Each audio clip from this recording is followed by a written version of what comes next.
Good morning, everyone, and welcome to our SWAC football head coaches media session for Monday, September 23rd. Just want to give a few quick updates before we get started. If you do have questions for our coaches, please utilize the raise your hand feature to get your question in the queue. Please ensure that your lines are muted unless you're actively asking a question. We will allow follow-up questions, but if there are several questions already in the queue, follow-up questions will not be permitted during the first round of questions. So we ask that you please just ask your one initial question. If we've got additional time allotted, please feel free to re-raise your hand here on Zoom. We'll try to get as many questions answered as possible. Please wait to be acknowledged prior to asking your question. Also, our schedule for today will feature Alabama A&M head coach Connell Maynor from 10:05 to 10:15, Coach Eddie Robinson with Alabama State from 10:15 to 10:25.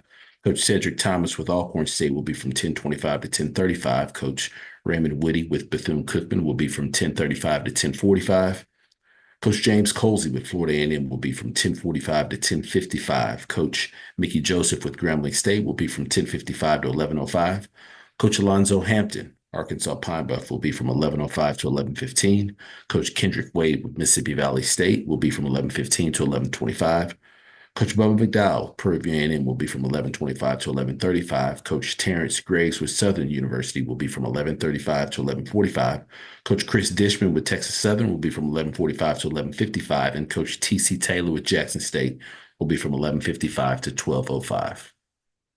We'll pause momentarily. Thank you for your patience.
Once again, for all of our media participants, thank you so much for joining us for our SWAC football head coaches media session for Monday, September 23rd. If you do have questions, we ask that you please utilize the raise your hand feature to get your question in the queue for our coaches. Please, if you do see questions in the queue, please limit your questions to one initial question. If we've got additional time allotted and our coaches' availability, we will work our way back around to get additional questions answered. With that being said, happy to be joined by Coach Maynor with Alabama A&M. Good morning, Coach. Good morning, Andrew. How you doing? Good, Coach. Please start us out with an opening statement recapping your team's most recent outing at Austin Peay. Yeah, we went down to Austin Peay. Good FCS football program. We knew that. They was in the playoffs last year. I said at the beginning of the week, I thought they was one of the top FCS programs in America that was 0-3. And we threw an interception first play of the game, man, gave them a short field, and defense went out and bowled the neck and held them 3 and out, and they kicked the field goal. We got the ball back, went down, kicked the field goal, tied it up. So we're playing good, solid football, and then we just got out our gaps a couple of times and gave up a punt return. And next thing you know, the game was getting out of hand. So wasn't the outcome, of course, that we wanted. So we watched that tape and learned from it and got to try to get better. We got a tough opponent this week going down to Tallahassee to play FAMU. Appreciate those opening comments, Coach. First question goes to Mona Stapleton. Good morning, Coach. How you doing? Good morning. How you doing? I'm good. Thank you for asking. So, Coach Maynard, you are heading into SWAC play with a 2-2 record. You do have that tough road game against a formidable Florida A&M team that has that home field advantage.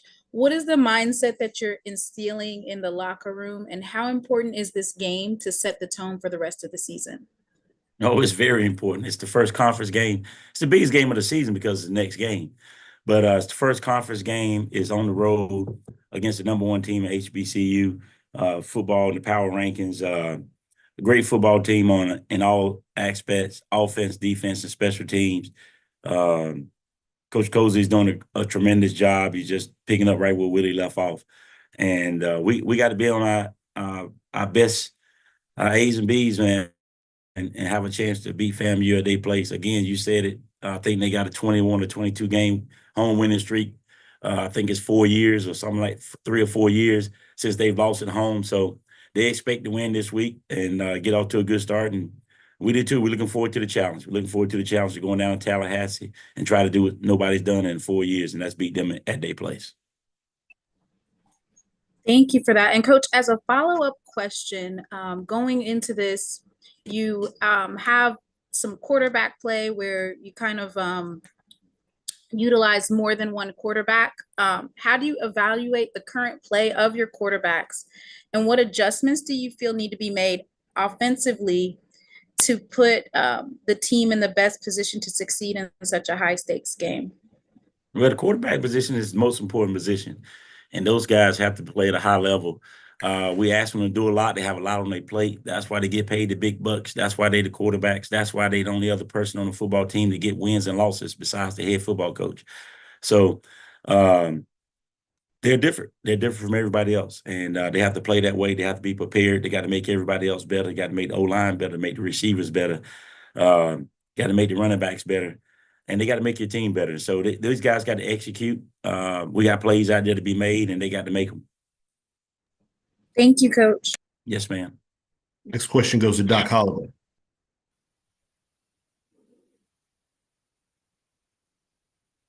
Can't hear you, Doc. You must be on mute. Doc, are you there? All right. Doc, if you're speaking, we can't hear you. All right. Currently taking questions for Coach Maynard with Alabama A&M. Next question goes to Charles Bishop. How you doing, Coach? Good, Charles. How you doing? I'm doing well. I want to ask this question. What is it about the environment down there at FAMU that makes it such a difficult place to play in? And what is it that Alabama A&M is looking at doing in terms of trying to negate some of it? It's that crowd, man. It's the crowd. It's the that crowd gets behind them, man. I watched some of that South Carolina State game, and when they went down, and they just believed. They believed. They fans believed. They fans got loud. Gave them that shot in the arm that they needed, the energy that they needed to be able to come back and believe. I was just looking at how they react on the sideline after they scored, and the defense had to go back out and get a stop. And they was up, the crowd was up, and then when they got the ball back, everybody was up, everybody excited. They just believed that they was going to win the football game, and that goes a long ways. That goes a long ways with these young men, and they never thought they was going to lose that football game, and they didn't. So I think that that's one of the reasons that they haven't lost in 4 years. You have to go there and you have to beat them. You if it's close, you're probably not going to get out of there with a W. So and then it's just so hard to beat that team that they've been so good for so long. To beat them by 2 touchdowns, it's almost like, you asking a lot. And that's kind of what you got to do if you want to go to Tallahassee and beat them in Tallahassee. So I think that's the reason why it's so tough to win there and they so good there. Good thing. Appreciate that, Coach. Mm-hmm. Next question goes to Doc Holliday. Doc Holliday, HBC Overdrive. Can you hear me now, Coach? I got you, Doc. All right, man. Sorry about that. Technical You're good. difficulties. Against Austin Peay, you only rushed for 57 yards and only averaged like 1.9 yards a carry. What are some things you're going to try to do as far as in this game against FAMU, against this front four defense, where you could try to get more of your running game established? We just got to do a better job of staying on blocks, getting off our double teams, getting up to the next level. We wasn't getting to the next level. We got stuck on our double teams and weren't getting up to the next level. And then our backs just got to do a better job, too, of making somebody miss, breaking a tackle, getting the ball in the right hand, using your offhand to be able to break a tackle. So it's a combination of just more than just the offensive line. It's a little bit of the running backs, a little bit of the offensive line, a little bit not staying on the blocks long enough. That's just playing a little bit harder. So we're going to work on that this week and see if we can't run the ball a little bit better this week. Appreciate you, Coach. Currently taking questions for Coach Maynard with Alabama A&M.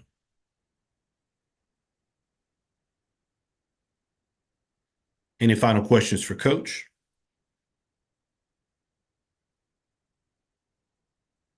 Coach, as always, we appreciate your time. Look forward to speaking to you again next week. Thank you. Yes, sir. Thank you. All right, we will pause momentarily. Thank you for your patience.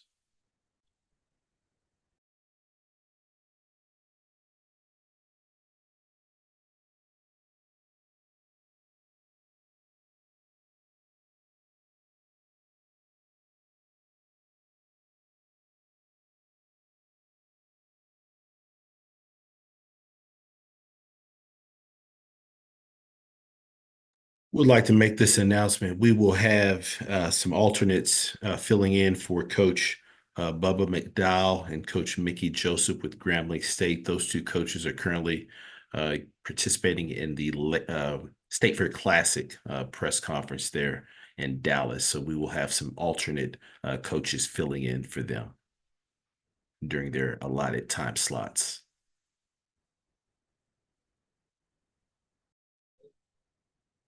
Yeah, I had a blue screen that said that the host has joined.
Once again, for all of our media participants on our call, if you do have any questions for our coaches, please utilize the raise your hand feature to get your question in the queue. With that being said, happy to be joined by Coach Robinson with Alabama State. Good morning, Coach. Good morning. How's it going? Doing great, Coach. Appreciate you. Coach, as always, we appreciate you taking some time out of your schedule to join us. Coach, if you could just start us out just kind of recapping this past week for your program. Yeah, this past week we had a bye week, and the emphasis to the kids and the coaches is, it was a bye week and not an off week, so we still worked at getting better, worked on improving everything we're doing just from a small scale, and of course took a look at our opponent next week, which would be Bethune-Cookman. So excited to get into SWAC play. We know that they had a tough loss, and I know Coach Woody have those guys ready to play, and so it's going to be a tough matchup going down to Daytona, fighting the heat and the weather and those type of things. So we were looking forward to the challenge, and we'll get the guys ready to play for next week. Appreciate those opening comments, Coach. First question goes to Timona Stapleton. Good morning, Coach. How you doing? Good morning. How are you? I'm good. I'm good. Coach Robinson, your team is currently ranked 8th overall in FCS for total defense, and you have been consistently holding your opponents to an average about 15.33 points per game. What key adjustments have you made offensively during the bye week to ensure some success during SWAC play as you enter into this next stretch of the season? Yeah, I think we just have to be more productive in all areas. We ran the ball pretty well, but we still need to get more explosive runs, and the wide receivers need to step up and make some more plays. I think we have a good group of guys, and can't keep talking about how they're explosive and how they can make plays, how they can go the distance. And I think those guys have to step up and do it, and that's going to be the challenge. I feel like they can, and I think they will. And so that's the biggest aspect of it. From an offensive standpoint, is just be more consistent. I think the next thing that we really focused on this past week is just being more efficient on third down. We weren't very good on third down in the last game, and that continues drive. So we can't get into a rhythm when you keep having 3 and out, punting way too much. And so I think being consistent on third down is the biggest thing we have to improve as an offense. Thank you for that, Coach. Absolutely. Next question goes to Doc Holliday. Doc Holliday, HBC Overdrive. How you doing today, Coach? Doing well. How are you? I'm doing good. Taking your team down to Bethune-Cookman in Daytona, you know, it's a 2:00 game for you. And the biggest concern would be the heat on the field and everything. How are you trying to get your guys to make sure that they stay dehydrated and making sure that you can limit, body cramps, basically leg cramps? Yeah, I mean, I think that's something that you work on during the week. We had a big emphasis on that, of course, going down to that first game in Miami with the Orange Blossom Classic. So it's the same message, but you can't wait till Friday night to start hydrating. It has to start today, and that's the message that we're doing throughout the whole week. And other than that, the guys have to go out there and play. I mean, it's week 4. You can't have cramps and stuff like that to affect the outcome of the game. So everybody understands that, and the younger guys who have played quite a bit, I mean, they have to step up. You may have to get a series here or there, so your starter doesn't have to go 60 or 70 plays. But other than that, it's something that you work on during the week, and conditioning is you have to take pride in. Follow-up question is with Zach Sims, how is he maturating as now when he's became the starter since he became the starter? Yeah, he's a confident kid, and one of the first high school games I went to see as the head coach here is a state championship game, and he was a 10th grader. Kid that got hurt, he came in and played quite a bit that season, and also had to start in the championship game and won the game. So he's same situation. That's what I explained to him. I mean, you're a young guy on the veteran team, and we expect you to step up here and make plays and be the starting quarterback. So he's taking that challenge. I think the last game helped him a lot. The bye week helped him a lot. So now he'll get 3 weeks of being a starting quarterback and getting starting quarterback reps. So now you have to come out there and play like a starting quarterback. Appreciate you, Coach. Absolutely. Next question goes to Perry Daniels. Good morning, Coach. Good morning. How are you? Super fantastic. How are you? Good. Hey, Coach. So I want to talk about your upcoming opponent's quarterback, Cam Ranson. He threw the ball for 382 yards and 3 touchdowns this past week. Talk about what you saw when watching him play and how your team is preparing to handle him. Yeah, I mean, he's a tough kid. I mean, he's a left-hander, finishes runs. He does a lot in the running game, but like you said, throwing the football, he's exceptional. Very talented kid, probably one of the best in our conference, probably one of the best we'll play this year. And I think we have to attack him and try to stop and limit what he does well, which is to me, when the play break down, he does a great job of continuing plays. So when it goes off script, he's able to make plays with his feet and still look down the field and still throw balls deep, and they'll take some shots. And we have to be up for the challenge. So cornerback, safeties, you got to put on your running shoes because you're going to get a lot of activity. And so we know it's going to be that type of game, so we have to be prepared for it. But he's going to be a tough kid to limit. You just want to try to slow him down, and hopefully he doesn't get into a groove. Thank you, sir. Good luck. Absolutely. Currently taking questions for Coach Robinson with Alabama State. Any final questions for Coach? Coach, as always, we appreciate your time. Look forward to speaking to you again next week. Absolutely. Thank you, guys. Appreciate it. Thank you. All right, we will pause momentarily. Next, we'll be joined by Coach Cedric Thomas with Alcorn State. Appreciate your patience. Thank you.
Once again, for all of our media participants, if you do have any questions for our coaches, we ask you please utilize the raise your hand feature to get your question in the queue. We also ask that you please wait to be acknowledged prior to asking your question. If you do see several questions there in the queue, we ask you please limit your questions to one initial question. If we got additional time, we'll work our way back to get additional questions answered. With that being said, happy to be joined by Coach Thomas with Alcorn State. Good morning, Coach. Good morning. Coach, as always, we appreciate you taking some time out of your schedule to join us. Coach, if you could please start us out with an opening statement, recapping your team's most recent outing versus McNeese State. Yes, sir. Took a trip to Lake Charles to one of the more improved McNeese ball club, and from the kickoff, things just didn't go well. Didn't play well. 3 and out. Muffed the punt. They score 50-yard play. From down here, we muffed another one, 14-0. Just couldn't get on track. Offense scored. We got an excessive celebration, short field. We kick it off. They score. It's 28-7 going into the half. Just never regained any kind of momentum. Never established a defensive outlook on the game. And so very disappointing, very embarrassing loss. We're a better ball club than we showed, and I got to do a better job preparing this team to go in hostile environments and play like ourselves. So a lot of improvement.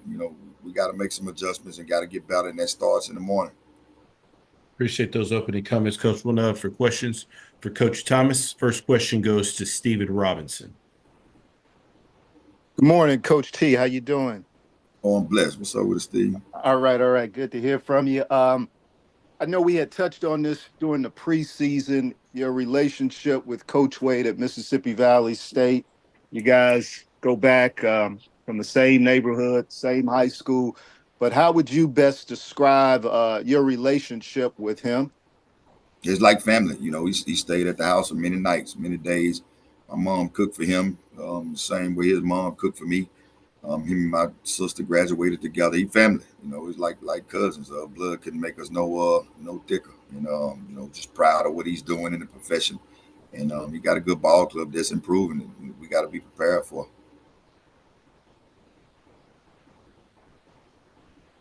Next question goes to Doc Holliday.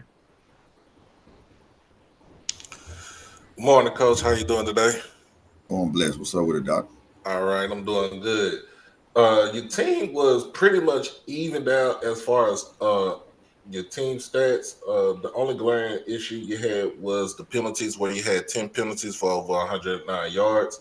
And you also had time of possession. You had 7 minutes more of time of possession. But the outcome didn't go your way as you wanted to go against McNeese. What are some things you want to try to improve for this week against Mississippi Valley? We got to get the penalties down. We celebrate on the sideline. That's our whole mantra. We got 15 yards that affected us that counted at 7 points out. We got to clean up some technique stuff. Got to kind of, we had a onside kick, a sky kick that we touched early. That was another 15. That's 30 yards in penalty there. So we got to be more disciplined from that aspect. And then defensively, we're not playing the ball that we've played, since I've been here. And so we got to get back to the basic fundamentals of tackling, limited big plays, because, Valley got explosive offense also. And so we got to be better, especially there. And that'll get our offense more opportunities to score touchdowns. I appreciate your time, Coach. Appreciate you, Doc. Next question goes to Timona Stapleton. Good morning, Coach Thomas. How you doing? Oh, I'm blessed. How about yourself? I'm good. Thank you for asking. Coach Thomas, right now your team is sitting in the middle of the pack defensively and second to last in offense in the SWAC. After a touch stretch of games outside of that win against Edward Waters, what are you focused on during this bye week to improve the chemistry and the overall performance of the team ahead of this in-state rivalry game against Mississippi Valley? We got to be, we got to be way more physical at the point of attack. You got to be more efficient, throwing the football. But we also can't dig ourselves in a hole with a 14-point deficit that we got to come out and play out of. And that's forcing the quarterback to have to throw the ball more than he needs to. The offensive line doing a really good job establishing line of scrimmage and rushing. But defensively, we can't give up 200 yards a game. Besides that Waters game, we've given up over 200 yards in 3 games, and that's not us. And so we'll get that fixed. We'll do some things defensively to get that corrected because Valley is a very good offense, very good team, and we got our hands full, but we definitely can't let guys run the football over 200 yards on us. Thank you for that, Coach. Yes, ma'am. This question goes to Stephen Robinson. Yes, Coach, just your impressions of Valley. You kind of touched on it, but just maybe what you've heard, the scouting report on them overall, offensively and defensively, and any concerns. I know they've gotten off to a rough start as far as record-wise, tough schedule, but just your early impressions of their team after 4 games. Fast. You'll see number 6 in the slot, number 13. We recruited those guys, know them. One of them, hometown guy. But really improved. The score don't. The record don't indicate how good they are. They're a couple plays away. You see them play versus a good Lamar team down the stretch. So we got to do a good job. We ain't in no position to take anybody light, and they're a really improved ball club, and we got to play sound, and we got to play really good in all 3 phases. You look at Coach Wade and what he's doing in his second year. There, and he's really improved. That ball club has really improved. Even with the coaches leaving in the coaching carousel that he's had there. And so when we look at an improved Valley team that's going to be at home, that's going to be exciting. We gotta get off to a good start. We got to be able to play fast and limit the big plays and also tackle the football. And then we got to do a good job in the ball possession, from an offensive standpoint. And so we're looking for a good ball club. It's a good game on Saturday, but we also got to rectify some things come in the morning when we hit the practice field. All right. Thank you, Coach. Wish you well this week. Yes, sir. I appreciate everything you do down in the Delta Force. Next question goes to Perry Daniels. Morning, Coach. Morning. You kind of spoke about you two going after the same players in recruiting. Talk about what a victory means in that aspect, a victory in this game. it's huge, especially when you can kind of on North Mississippi, area where I'm from and Coach Wade from, it always helps when you get one up on the team, your hometown team, recruits know us, we spend a lot of time at the junior colleges and also the high schools. And so anytime you can take your product on the road and play well and give the kids a insight and a sight on, what offensive, defensive, special team, or team they can be associated with, is always huge. Kids now want stuff. So even from the cliques to the accessories, nowadays kids look at it. So we got to be suited and booted, not from that standpoint only, but we got to play well. We're not playing well right now. We're not playing our brand of football. And so we got some things to clean up, but it definitely helps when you go and play well and win, on these road games to be able to steer recruits from that aspect. And Coach, your home field advantage is, widely known throughout the SWAC. But talk about how tough of a place to play Itta-Bena, Mississippi is. Always is. Always is. I've lost some games there and won some, but all of them been close. They don't give you anything. The travel, just getting there. You don't have to worry about the field no more. That turf will be fast for both sides, but it's always a dangerous place. And if you come sleeping in, you'll be leaving sleeping out. And those guys, man, they be chomping at the bits down there. So we got our hands full. We hadn't won one on the road yet, and it's a good time to start. To be able to get that mark off our back, but we got to have a great week of practice and preparation to make sure we give ourselves all the advantages to be able to achieve that. Thank you, Coach. Yes, sir. Next question goes to Charles Bishop. How you doing, Coach? I'm blessed. I wanted to ask this question. Obviously, you guys look at Mississippi Valley through a coach's perspective in terms of looking at some of the good things that they do. But how do you convey that to 18 to 22-year-olds in terms of not coming out flat versus a team that had a rough week the prior week before? Just looking in the mirror. We ain't in no position to look at anybody. We kind of just worry about what's in house. We're giving up too many yards on the defensive side, and we're not scoring enough on the offensive side. And every week it's been some in the kicking game. And so, just in house, all we tell our guys that, hey, we got to worry about us. And right now, just looking in the mirror, we're in no position to come out flat against anybody. So we got to be able to just mature as a ball club. We catch the football, we got to maintain the football. We can't keep asking for the football and get it and then give it away. We can't throw it to the other team.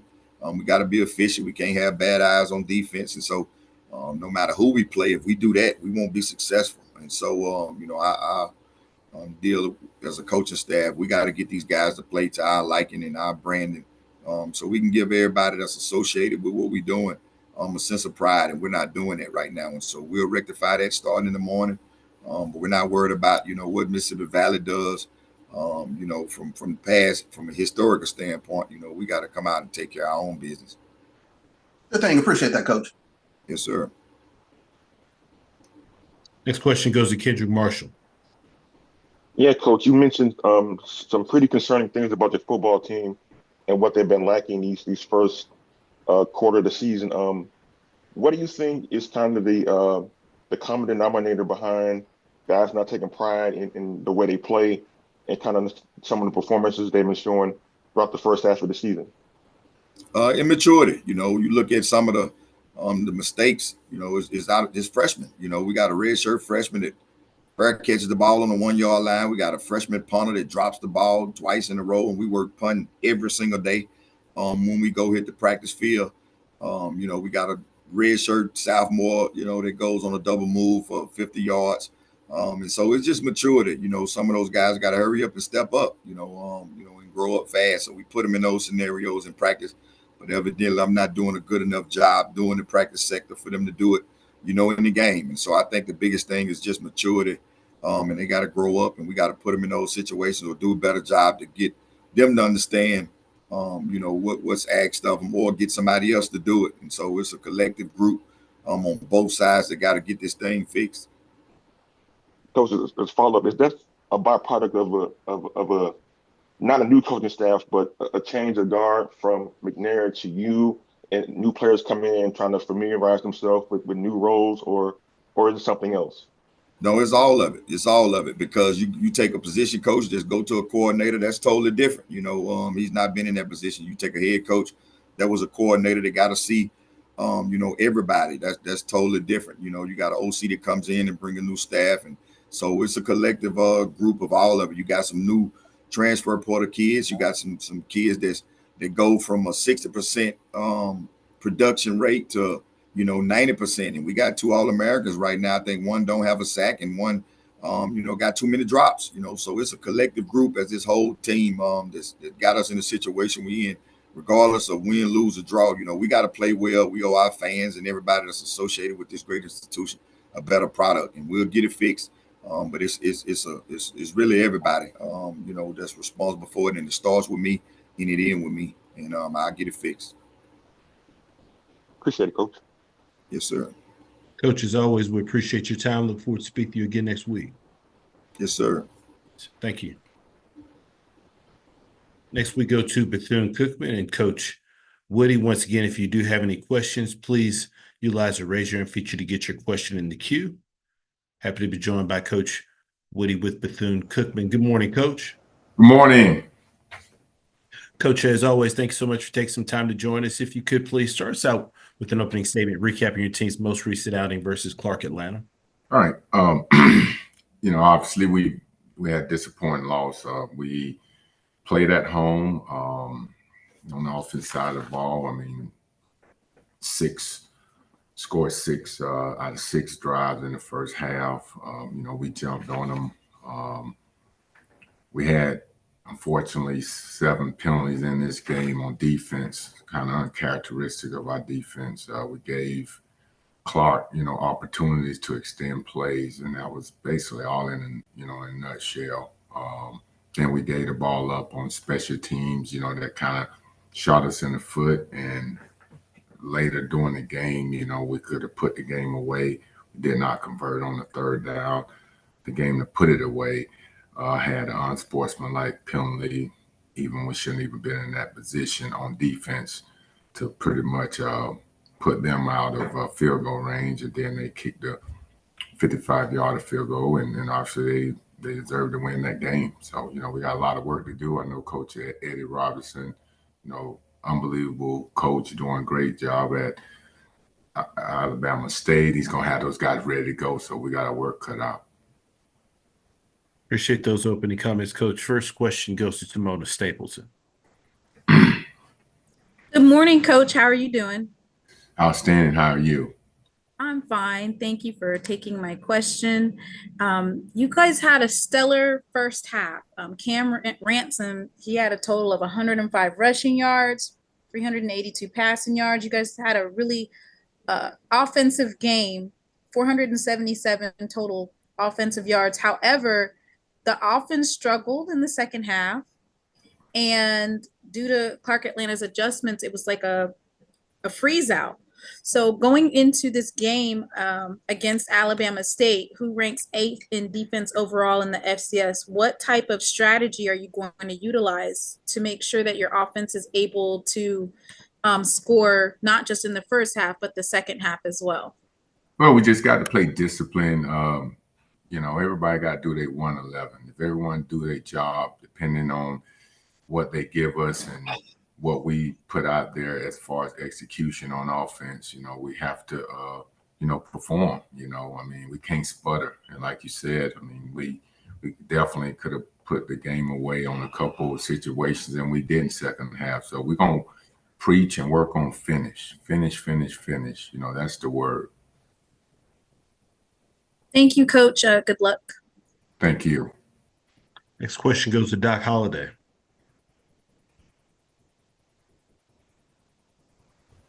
Good morning, Coach. How you doing today? Outstanding. How you doing, Doc? I'm doing good. Let's talk about you had 12 penalties for 117 yards. Also had 2 turnovers in this game, but you also only had the ball for close to 23 minutes, where Clark had it for almost 37 minutes. What are some things you want to try to do to change up in the next game against Alabama State? Well, we just can't allow people to extend plays. I mean, we knew that they were going to spread the ball out. Technique fundamentals. Not having that leads to penalties. And not doing it the way that it's been coached. And obviously, we have to blame ourselves as coaches, and we got to coach harder. Because what happens is when you have 7 penalties on defense, that gives them opportunities to extend plays, and that's what we can't do. We have to, go 3 and out, and we have to make sure that we're doing things the disciplined way. And my follow-up question: Cam Ransom had over 460 yards of total offense. Also had 4 touchdowns, but he was the leading rusher for your team. What are the things you want to try to do to try to kind of limit him from running the ball so much and getting your running backs back into the game? Well, obviously, Cam, I mean, he has the ability to throw and also the ability to run, but we do want to spread it out amongst some of our other playmakers. Obviously, we can help out that situation by, making variety of calls. But what we want to do is we want to do the things that's going to keep moving the chains. And if he has to run and throw the ball, that's what he's going to do. But we definitely want to, open up the playbook a little bit, because for him, I mean, this year, his first year playing, and we don't want to give him too much. But as the days and the weeks go, we feel like we can open it up a little more so we can create more synergy around the offense. I appreciate the time, Coach. Thank you. Next question goes to Perry Daniels. Tough loss, Coach. Yes, sir. Coach, let's talk about the unsportsmanlike conduct penalty that extended their final drive. What is the message to your team regarding that particular penalty and unsportsmanlike penalties in general?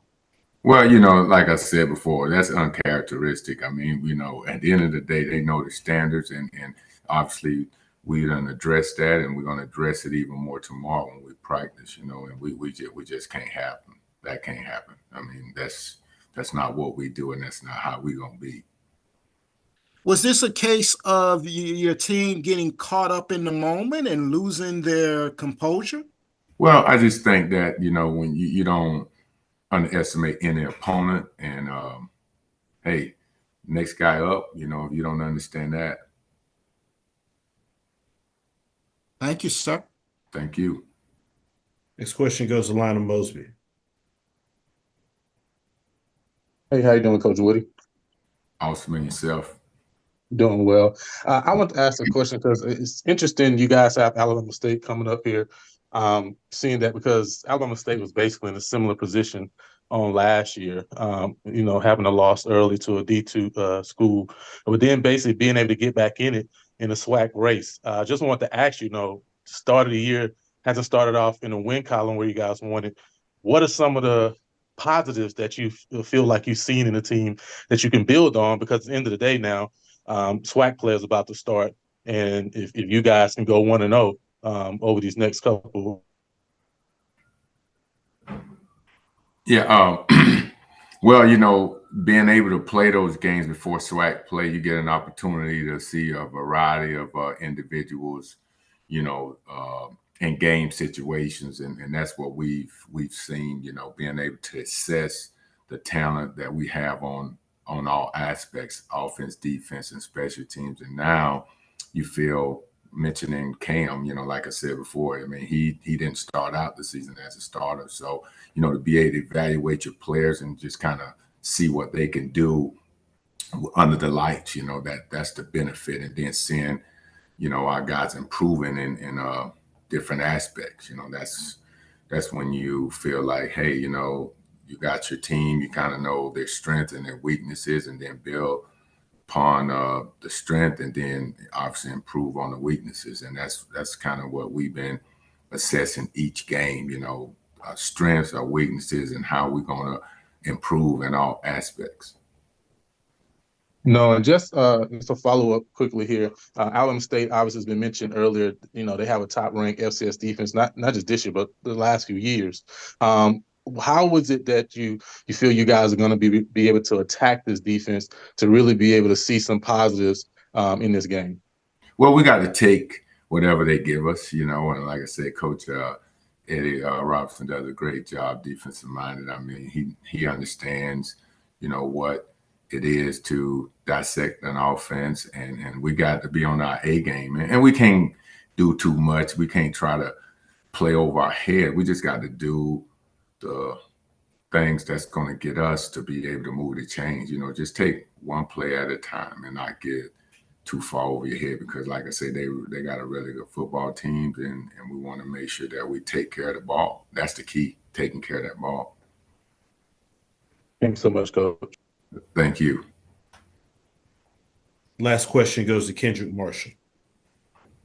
Yeah, Coach.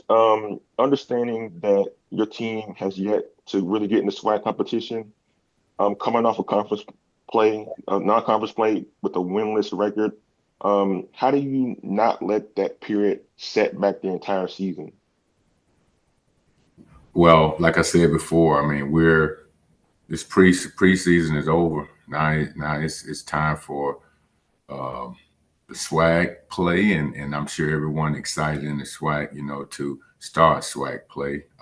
At the end of the day, with the team that we have, I mean, we need to see the different components of what we have on offense, defense, and special teams. And, you know, obviously now it's time to finish. You know, we have to finish everything that we started. And I think that's been the situation. And the good thing is we know what we need to do to improve on our weaknesses and then obviously escalate on our strengths.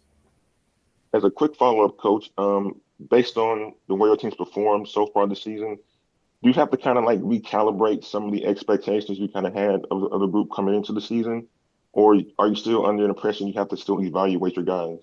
Yeah, we still, like I say, those games was all about evaluating. At this point now, we know who, what, when, and where we're going, you know, as far as, you know, a football program, you know, and like I said, mentioning, I don't want to sound redundant, but, you know, having an opportunity to kind of go in with, you know, that 1 and 2. I mean, obviously we played 3 quarterbacks, but now we know that 1, 2, and 3, you know, so it's all about, you know, playing. It's all about getting that experience and seeing where your team is at. And it's a good thing now that we see where we're at and we see what we need to do to get where we want to be. Coach Woody, as always, we appreciate your time. Look forward to speak to you again next week. Thank you. Thank you. All right, next we go over to Florida A&M and Coach Colsey. Good morning, Coach. Good morning, everyone. How you doing? Doing great, Coach. And as always, thank you so much for taking some time out of your schedule to join us. Coach, if you could please start us out with an opening statement recapping your team's most recent outing at Troy. You know, you battle for 3 quarters, and you know you're still in the football game. You know, and then you end up giving up a deep ball with about 8 minutes left in the game. So I think throughout the whole entire night, we did some good things, we did some bad things, but for the most important part, I thought we played all 4 quarters. You know, not just to the best of our ability, but to the ability of trying to win the football game. You know, so you know, obviously a learning curve. You know, you're sitting here at 2-2, opportunity to defend your SWAC championship, and as the HBCU champion, you get an opportunity to open up at home, and we're extremely excited to open up SWAC play. Appreciate those opening comments, Coach. We'll now open it for questions for Coach Colsey. If you do have any questions, please utilize the raise your hand feature to get your question in the queue. First question goes to Doc Holliday. Good morning, Coach. How you doing today? I'm doing well, Doc. How you doing, boss? I'm doing good. I'm doing good. Trying to pull up your stats right here from Saturday. Now, you're going into the game, you were 2 of 14 on 3rd down. You kind of matched the energy, but it was more of a sloppy play as far as having 13 penalties. And you also had the time you had more on time possession with 33 compared to the 27 to Troy. What are some things that you want to try to do to go into the next game against Alabama A&M? And what is the thing you want to try to fix this week leading up to the game? Well, I'll start with the penalties. We had 2 penalties, well, 3 penalties that extended drives, right? And when you get yourself in that type of game, when you get an opportunity to get off the field, you get off the field. So those are 2 of the 3. And then another one happened after a penalty that they incurred. Like they roughed our passer. We had a big play afterwards. We had a big play during it, and that penalty would have put us inside the 30, maybe inside the 25-yard line, which would have given us a better opportunity as far as trying to drive. So, I think the upsetting part to me was those penalties were by a couple of our leaders. Guys that know better, guys that even though playing hard but not necessarily playing smart. We went into the game. Talk about the time of possession. We went into the game, knowing and understanding we had the ability to move the ball on them. And you look at the game and you look at minus the 98-yard touchdown pass that they had, but we were pretty even as far as the yardage. We were able to gain some more yardage in the air, and they were able to gain some yards on the ground. But we went into the game knowing that we would be able to have some success, right? So we got 12 points, right? The Miami game we got 9. So our field goal team is pretty good. We've known that, but I'm looking for us to be much better in the red zone area. We knew playing Troy, we had to score touchdowns. Now you're going against an Alabama A&M that puts a lot of points on the board as well, and has done that, throughout their time. Where we're gonna have to stop kicking field goals, and we got to get the touchdown. Appreciate you, Coach. No problem. Next question goes to Perry Daniels. Morning, Coach. Hey, Perry, how you doing? Good morning to you. I'm doing well, sir. I want to ask you about this past week. The board of directors of Florida A&M University named a new athletic director. If you had the ability to give a wish list to that athletic director, what are some things that would be on there for the football program at Florida A&M? Well, we were doing our interview stuff today. Congratulations to Miss Angela Suggs. We announced her today. We had the press conference today. She's a FAMU alum. She loves FAMU. So I would just say to her, if I could, I think I have already, just love FAMU. Do everything that you say. I know you love FAMU. Your heart's at FAMU. I can't necessarily share my wish list, but what I would say is that if you love FAMU, continue to do so with the football program in mind. Fair enough, Coach. Thank you. Sorry about that. Next question goes to Charles Bishop. How you doing, Coach Cozy? I'm doing well. How you doing, Charles? I wanted to ask this question, and I know coaches come on here and they sort of talk about balance, especially on the offensive side of the ball. But I wanted to ask, through the first, month of the season, where would you kind of assess your rushing attack? We got 3 good running backs, right? And they all do, different things well. We got to punish a guy with size. We got another guy that can run, well after catches and does a great job of protecting, but also kind of slither in and out. And then you got my man Wu, who's real smooth when we run. I'm looking at it right now. I think we got to continue to make an assertive effort to get that going, because as you guys can see with Daniel Richardson throwing the football, we have a pretty good balanced attack as far as getting the ball to different people when we do throw the football. But us continuing to elevate that run game can only elevate our pass attack, right? We had some chances, I thought, on Saturday where we could have got the first down, right? And as opposed to it being a 4th and 1, whatever the case would be, we have the ability to push the power forward or dive ahead to get the first down. So I think we can do it. I mean, I know the advantage of our football team is our big and strong offensive line, and you got those 3 running backs. You have the type of offensive line we have. Would love to see some more coming from that. But when you get behind, right? We 4 games, right? We've played behind, right? So now you have to kind of throw the ball a little bit just to catch up. So I was talking to our earlier people, this morning, our local people, and I said, hey, I'd love to see how we would play ahead. Now when you play ahead, right, you've seen what we've done when we were ahead, when we ran the football for 8 minutes in a quarter and not letting the team get the ball back. We've done that on 2 occasions. So, I think we've done a good job for that part. But, for us to continue to be great with the run game, that I think we got to be ahead a little bit more, so to start being able to do that. Sure thing. Appreciate that, Coach. Thank you. This question goes to Kendrick Marshall. Yeah, Coach. You've finished up non-conference play, playing back-to-back FBS opponents. What did you take away from those games in terms of like how much you now know more about your team heading into conference play? Miami's a damn good football team. That's the first thing.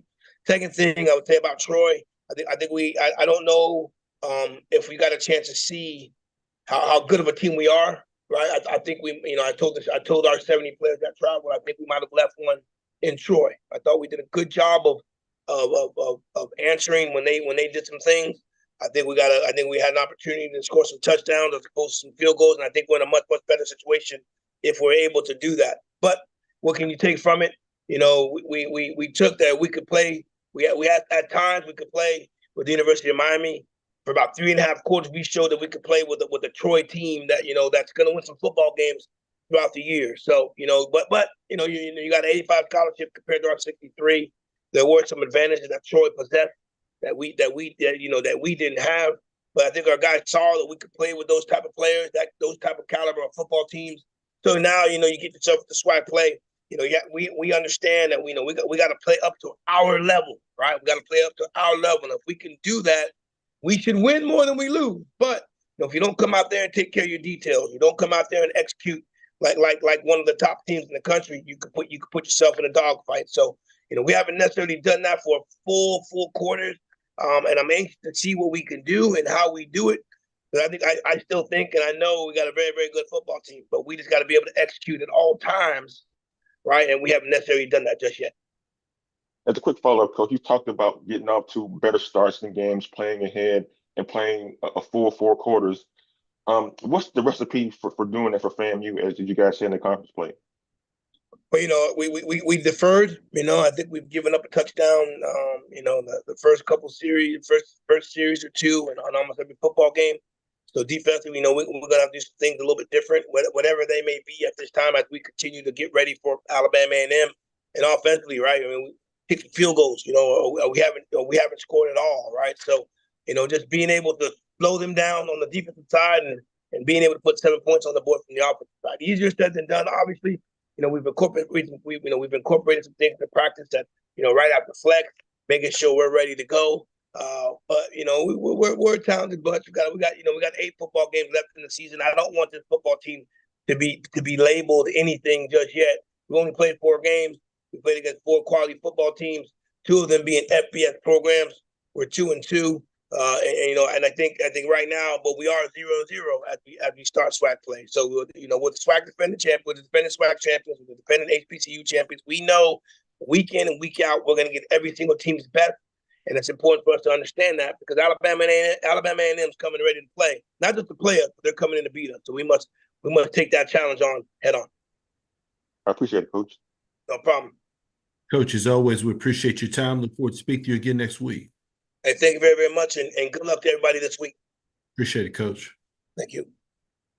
All right, we now go over to Grambling State. As mentioned, filling in for Coach Mickey Joseph will be Coach Jason Rollins with Grambling State.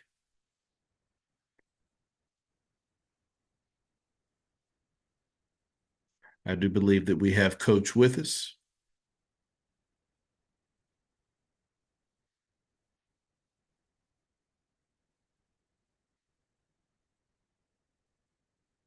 All right, we'll pause here momentarily as we work to get Coach connected. Thank you for your patience.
All right, we are working to get connected here with Grambling State. We do apologize for the delay. We'll be back here momentarily.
Okay. All right, happy to be joined by Coach Rollins with Grambling State. Good morning, Coach. How y'all doing? Doing great, Coach, and as always, appreciate you taking some time out of your schedule to join us. Coach, if you could please start us out with an opening statement, recapping Grambling State's most recent outing versus Jackson State. Man, great home crowd. Anytime you get Jackson State and Grambling together, you know you're going to bring out a big crowd. Great game day atmosphere.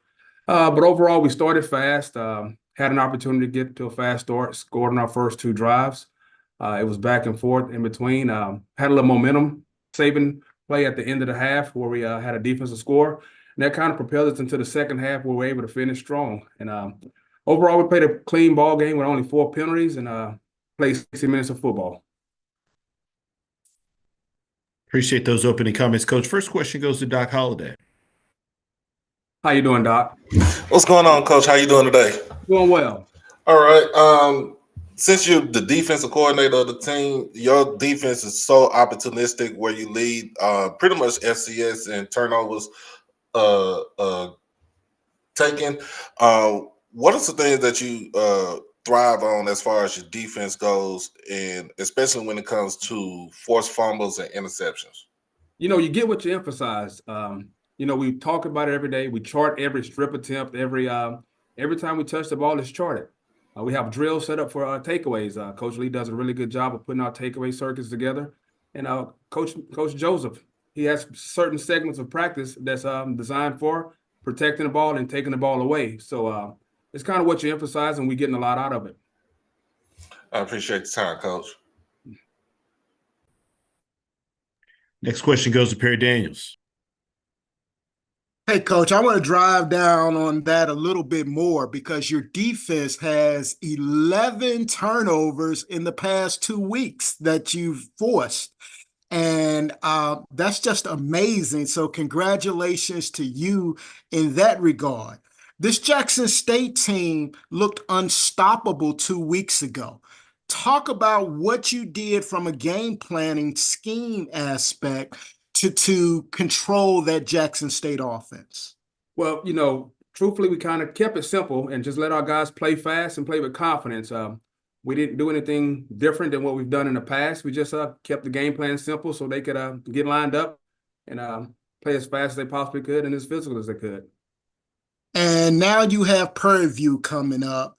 And this could basically, victory here would not only solidify you as the front runner, Grambling State as the front runner for the SWAC West Division title, but it would basically eliminate Prairie View, giving them an 0-3 record in the Southwestern Athletic Conference Western Division.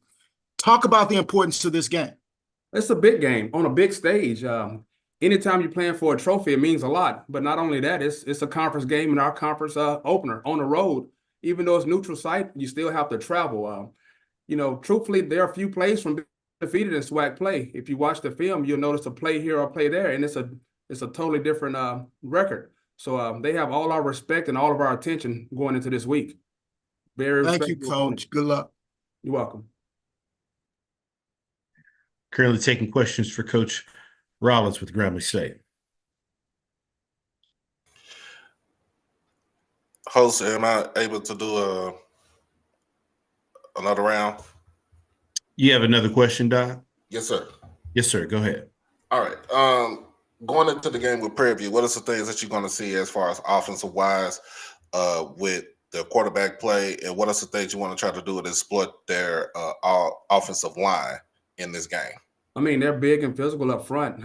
As you know, they can put a body on a body and they can move people. The quarterback is very athletic and they're very explosive outside at the wide out position. So we're going to have to be on our P's and Q's and be gap sound and keep our eyes in the right place and play a good, solid football game against these guys.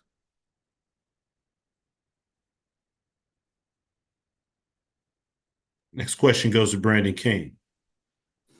Good morning, Coach Rollins. How you doing? I'm doing well. Brandon King here with Inside the HBCU Sports Lab and SneakerShopTalk.com. Now, in your earlier comments, you did talk about the turnovers and that is something that you all emphasize and practice and things of that nature. Now, with that being said, when you go into a game, is there a goal or a set amount of turnovers or defensive opportunities along those lines that you look to create? No goal at all. It's just muscle memory. What you practice, what you get in the game. So if you catch them in practice, strip them in practice, or scoop them in practice, you're going to do it in a game. So we chart everything in practice as far as how many strip attempts you would have, how many interceptions or PBUs, whatever you may get in practice. So if you continue to do it and you continue to emphasize it, it just shows up in the game. It's not blocking and tackling. If you continue to block in practice and tackle well in practice, game. Thanks, Coach, and good luck this weekend. Thank you. Last question goes to Lionel Mosby. Hey, how you doing, Coach Rollins? I'm doing well. TV definitely has, one dynamic receiver for sure that pops up on everybody's radar, Shamar Savage. Southern did a great job this past weekend, really being able to limit him. What are some things that you guys have seen that you really be able to take advantage of, not allowing the big plays from the guys on the outside that you talk about that could be explosive? I mean, it's hard. Now, he's going to have all of our attention. It's hard when you have a dynamic player like that. For the most part, you don't stop them. You just hope to be able to contain a guy of that caliber. So, we're going to have a bunch of eyes on him, and I promise you that we will, because he has our full attention. Now, if I tell you anything else, then they're going to game plan for it, right? That's true. That's true, Coach. So I want to ask you too, as well, from the offensive side of things. How do you guys feel about the play of Miles Crawley so far, especially this past 2 weeks? Haven't seen him put up as much yardage as he is capable of, right? But still being able to move the offense right and being to be effective. How are you guys feeling about the play of Miles Crawley so far? Oh, great. Miles is our undisputed leader of our team, and we follow his lead. Our guys rally around him. He's playing really, really well. And at the end of the day, our goal is to be 1-0 at the end of the day. And so he's leading us to victory, which is everything that we want. Thanks so much, Coach. You're welcome. Coach, as always, we sincerely appreciate your time and good luck. Oh, thank you. Yes, sir. Thank you. Next, we go over to Arkansas Pine Bluff. And Coach Hampton, once again, if you do have any questions, we ask you please utilize the raise your hand feature to get your question in the queue. Coach Hampton, thank you for your patience. Good morning. Morning. Coach, if you could please start us out with an opening statement, recapping your team's most recent outing versus Central Arkansas. Obviously, we had a big in-state opponent come here, ranked number 7 in FCS, and we knew it was going to be a tough challenge for us, but our guys were up to it. Came in here, we went right down the field, scored the first possession. We get them the second down, and we just missed the tackle, man. We knew the running back was a leading rusher in FCS and go for 56 yards. It's just like, it's an easy tackle. We didn't make it. And then we take the ball, go right back down and score again. And obviously had one of the best defenses in the conference, but our offense is playing at a high level. And then we get them to third down and we don't drop correctly, then get in the right spot and miss the tackle, and he goes for another 50 yards. And now you got a ball game. And I mean, we had them on the heels. We had every chance to compete in this game and kind of measure ourselves as a program. But obviously they were able to pull away in the third quarter, come out to the half, we get a stop, and they punt the ball to us, and we get a redshirt freshman, he just drops the ball. So those were the kind of things. We made way too many mistakes to play a great football team, and we're not going to take anything away from them.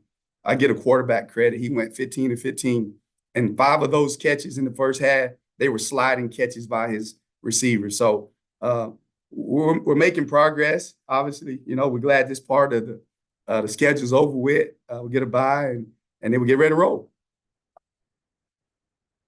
Appreciate those opening comments, Coach. First question goes to Tanner Spearman. Hey, Coach, I want to ask you about your receivers, because just looking at the numbers, I mean, last year you had one receiver that went over 200 yards. Now this year you've already got 2 through just 4 games, Giovanni and Armani. Damon's not far behind either.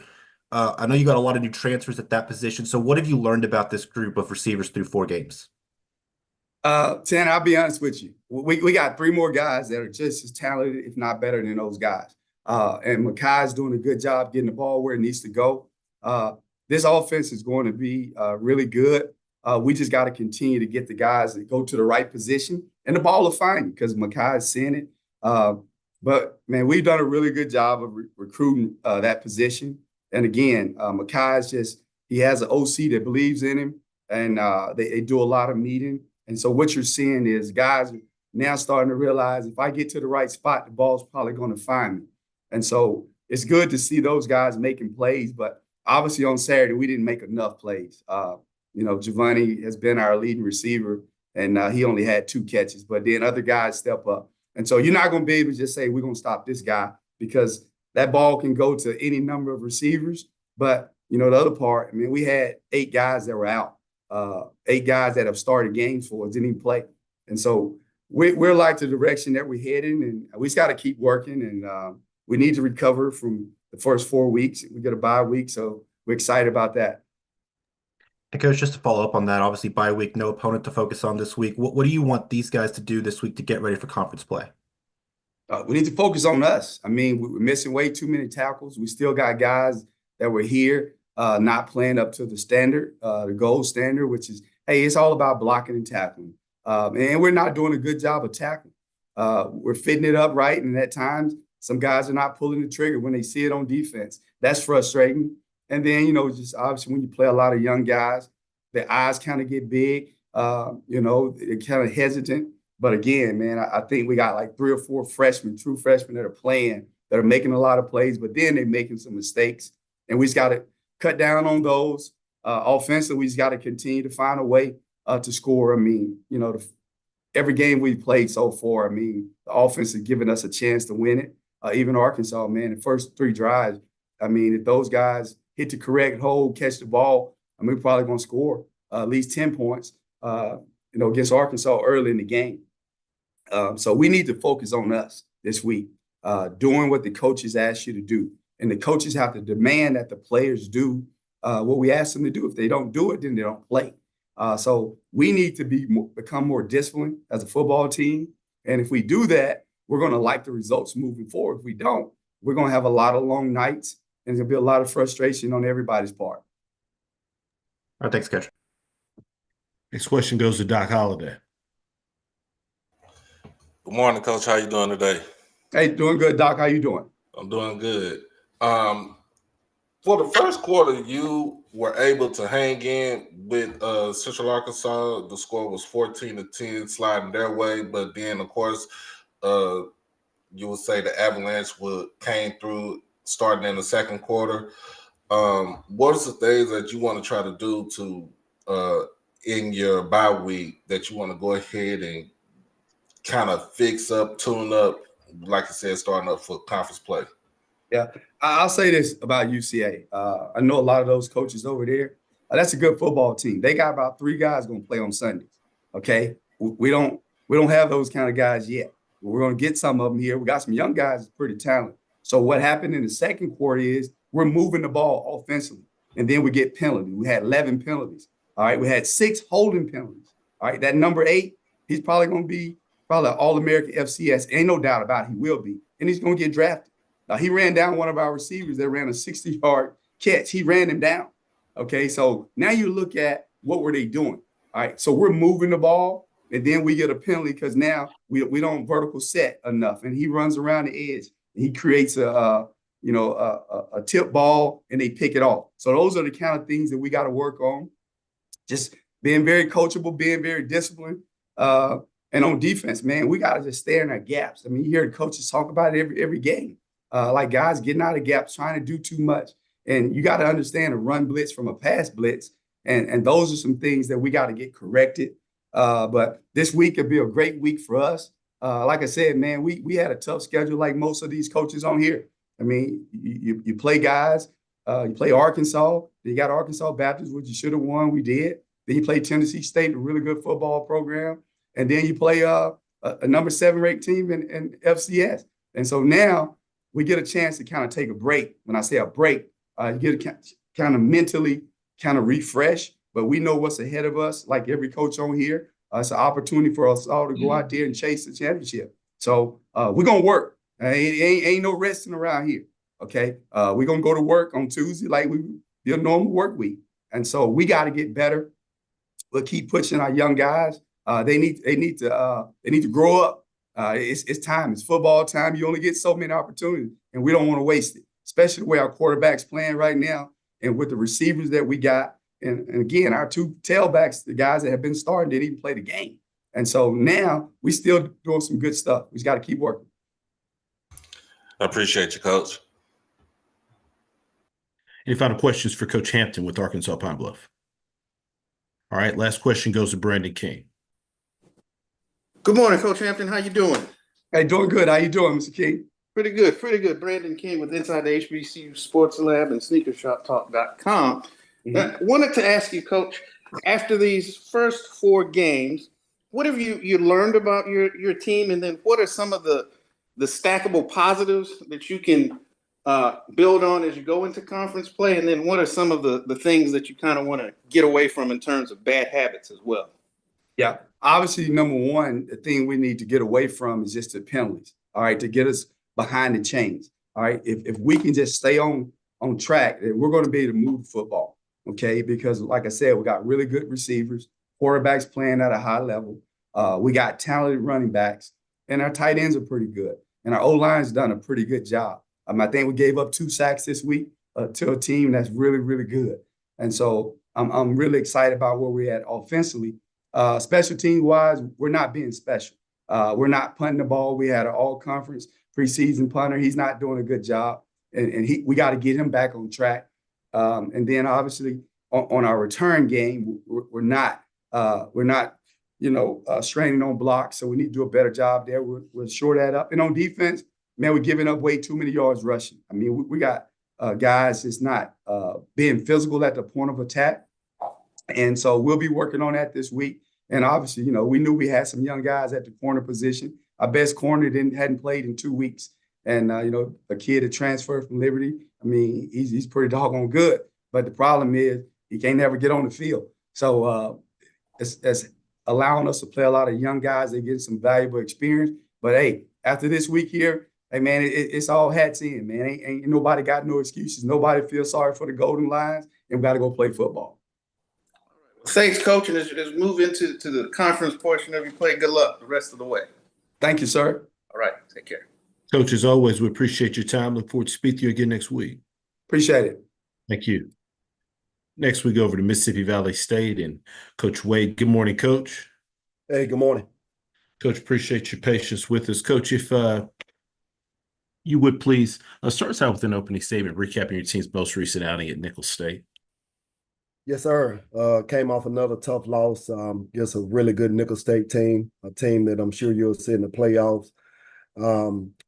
We knew it was going to be a tough task. just 4 weeks in a row, and that being the finality of it. But again, we came out relatively healthy, so that was the most important thing. We turned our attention to a really good Alcorn team, so we get into SWAC play. So our season begins this weekend, and we're looking forward to it. Appreciate those opening comments, Coach. First question goes to Stephen Robinson. Good morning, Coach. How you doing? Stephen, my man, good morning.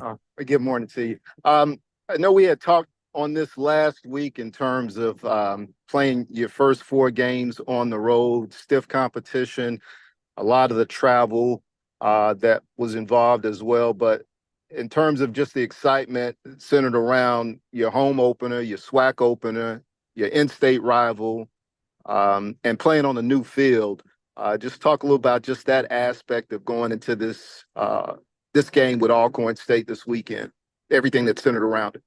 Yes, sir. I mean, man, we're super excited about it. So these past 4 weeks, we've been on the road. So we've traveled over 3,000 miles over the past month, 50 plus hours on the bus. So just to be home, sleeping in our own bed, we're very excited about that.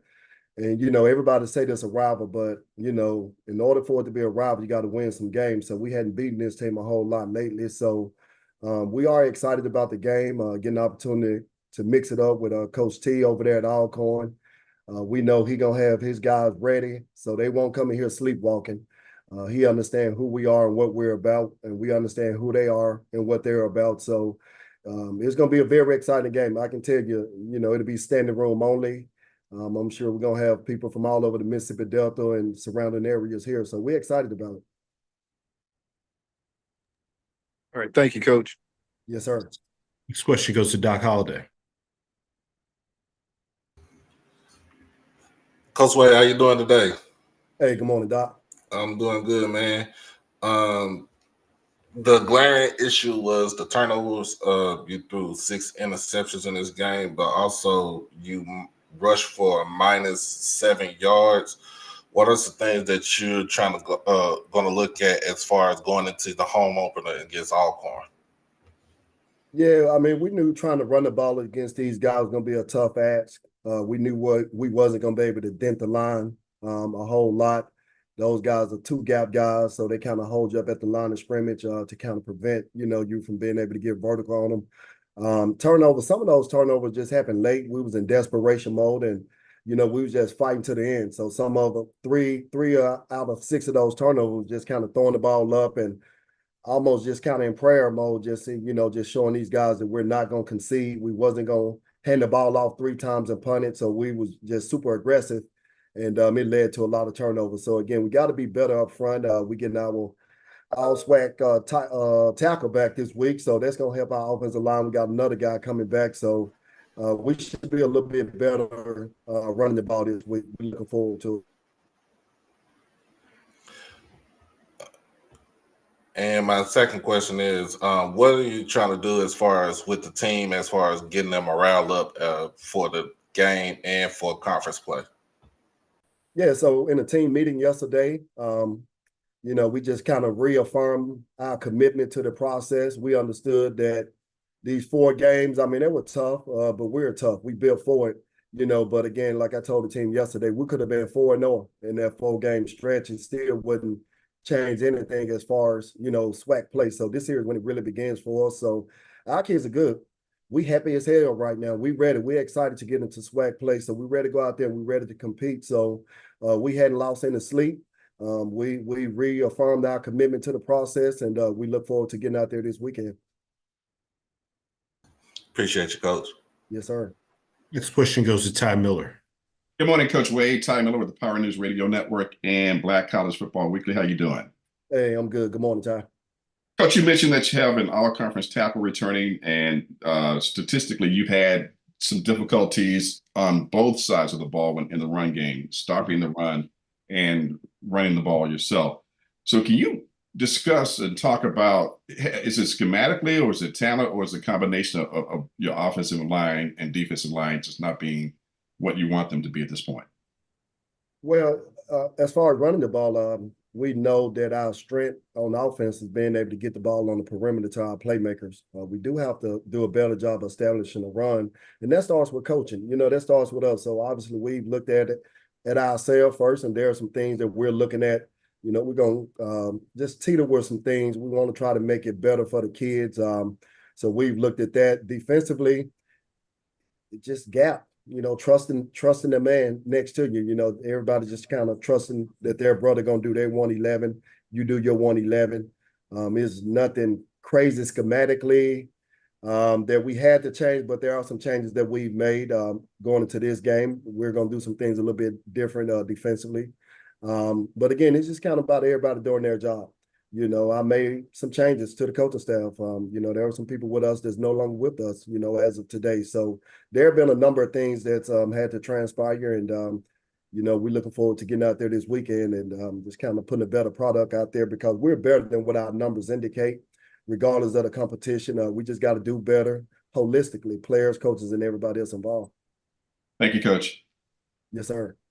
This question goes to Stephen Robinson. Yeah, Coach, we had touched on this during the preseason, and I asked Coach Thomas as well about it earlier during today's pressers. Your relationship with Coach Thomas goes back deep, some years, same neighborhood, same high school. How would you best describe it? Is it more like a big brother, little brother relationship? And to follow up with that, is it kind of bittersweet when you're going up against a guy that you know so well that you look at as family? Yes, sir. Man, it's definitely a big brother. Actually, it's big little brother. You know, he's the big brother, but I'm bigger than he is. So he's definitely somebody that I've looked up to. He helped me as I climbed through the ranks. Any decision that I've made, I've always called him, got his opinion about it. So he's definitely somebody that he means a lot to me. You know, blood couldn't make us any closer. I mean, we're locked in for real. So I admire that guy so much. I watched him, you know, as he kind of grew through the ranks. I remember him being at Mississippi Delta coaching when I was playing here at Valley and bringing his DBs over and, you know, using his personal car just to kind of help these young men out. So he's definitely somebody that I look up to, and I'm looking forward to getting out there competing with him. You know, we both come from similar backgrounds, come from the same neighborhood. And, you know, we built the same, we cut from the same cloth. We as blue collars, they come, you know, certain type of people are only allowed around us. If you're not tough, you can't be around Coach T. You can't be around Coach Wade. And he detailed, he's so detailed, you know, there's not a stone that's going to be left unturned when it comes to this game and any other game that he plays. So it's going to be a challenge, you know, because he's going to have his game ready. And I can tell you right now, we're going to have our group ready to go out there too. So it makes for a good, fun matchup. All right. Thank you, Coach. Wish you Yes, well. sir. Thank you. Next question goes to Mona Stapleton. Good morning, Coach. How you doing? Hey, good morning. So Coach Wade, when we talk about the offense, Nathan Revert is currently ranking 3rd overall in the SWAC with 26 receptions for 331 yards. You spoke about how the overall offense doesn't necessarily define your team. So how do you plan to set him up to make impactful plays against Alcorn State? Well, we got a few playmakers, you know. Nate has done a really good job, but also Kerrick Ross, who leads our team in touchdowns. That's our job, to find a way to get the ball in our playmakers' hands. So, you know, we missed a lot last week. This past weekend, we missed a lot. You know, quarterback made the right read. We just missed some throws.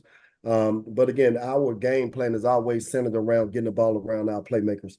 I won't go too in depth into it. I'm sure Coach T is probably still on here. So we definitely plan on trying to get the ball in those guys' hands. And we're a better team when the ball is in number 6 hands. We're a better team when the ball is in number 13 hands. And some of the other guys we got coming back. So we're going to keep finding a way to feature our playmakers and get them in space. Thank you. And as a follow-up question, historically, the field has been hailed as the 12th man at Mississippi Valley. There's a lot of excitement surrounding the newly renovated field. And how do you plan to prepare your team to harness the energy of the home crowd and bring that, I guess maybe that dynamic that's needed to have a one-up on Alcorn State as they come inside of your home? Yeah, I don't have to say anything to those guys. We're home, and we're gonna protect our backyard. They're just who we are. Whether we on turf or the old grass we had, we'll do it on concrete. It doesn't matter. So again, I don't have to say much to those guys. When you step on that field on Saturday and you feel the atmosphere, you can't help but feel it. So we're looking forward to it, and we more concentrating on just kind of doing our job and just focusing on just basic fundamental play and doing things we need to do. The crowd is going to be the crowd. It's going to be loud. It's going to be exciting. But again, we still have a job to do. So we're not investing a lot of time speaking about what the crowd is going to look like and all those things. So again, we're excited to be home. I tell you, I know they're excited just to be able to sleep in their bed on a Friday night. So it should make for a fun matchup, as I said earlier. Thank you. Good luck, Coach. Yes, ma'am. Thank you. Coach, we sincerely appreciate your time. Look forward to speaking to you again next week. Yes, sir. Thank you. Thank you. We now move over to Prairie View A&M, and as previously announced, we have Coach Green filling in for Coach Bubba McDowell. Good morning, Coach. Good morning. How you doing? Doing great, Coach. Appreciate you. Coach, thank you so much for taking some time out of your schedule to join us. Coach, if you could just start off by recapping the team's most recent game versus Southern. We had a home game against Southern University, a SWAC opponent that we know really, really well. And we knew coming into the game it was going to be a big-time battle. And those guys were battle-tested, and more kudos to them as a coaching staff and as players. They came out and played well. And we have to circle the wagons now and figure out a way to get everybody going in the proper direction. And we've done some good things. We went to halftime with a lead. Now we have to come out of halftime playing good football and resurrect ourselves to win this football game. So more kudos to them. And we back at work today and going to be to work tomorrow for the rest of the week, getting ready for our next opponent. Appreciate those opening comments, Coach. First question goes to Perry Davis. Hey, Coach. Good morning. Good morning. After 2 SWAC Western Division losses, what is the message to your Prairie View A&M team? It's not over. That's the biggest thing we tell them, man. A lot of people want to tell us it's over, man. Y'all done everything that y'all can do. You can't fight anymore, man. I've been in this conference for a very long time, and I understand that I'm on the west side, and as we call it here on this campus and probably a lot of the other campuses, it's the Wild Wild West. It's a lot of good football teams, a lot of good football coaches that's on this side. And it's going to be some games that's hard fought. We play every Saturday. So for the next couple of Saturdays, everybody's talking about they starting SWAC play on the call. And that's the best thing, because those other teams that we lost, we have to play other people as well. So we go out there and do what we can do. We control our controllables. We control our destiny at this point. Just have to win football games. You win out, you see what happens after that. And Southern University, this past week, did anything they do surprise you all? What was it, something that they did better than you expected? Did the game plan go as expected? So we came out, and the first half, man, it was a back and forth match, man. It's 2 good defenses. We start with that, 2 good defenses and 2 sound offenses. So, man, good defenses usually win at times. So, man, we were out and we were holding them and they were holding us. So we were able to get some things going offensively, hit a big shot, and then got a drive together. So we went halftime 14-3.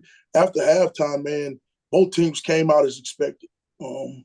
It's just they continue to bang that game plan, and we got, I don't know, lax maybe a word to be said, but we have to finish the game. I think they done what their game plan was, and it's exactly what we saw on film. They mixed up some coverages, they mixed up some fronts, sent some blitzes, but all in all, man, I think both teams remained who they were to the end of that game, and they came out on top.